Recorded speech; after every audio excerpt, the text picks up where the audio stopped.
So the Divine Subhanahu wa Ta'ala, when speaking about Himself, He tells us that He's filled with mercy, that He Subhanahu wa Ta'ala has all-encompassing knowledge, all-encompassing ilm, and that He Subhanahu wa Ta'ala has hikmah, has wisdom. But then when He describes us, human beings, in Al-Quran Al-Kareem, that's not how He describes us.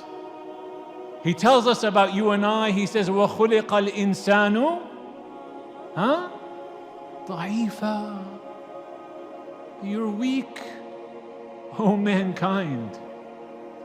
وَكَانَ الْإِنسَانُ عَجُولًا. You're hasty. You don't want things today. You want things yesterday.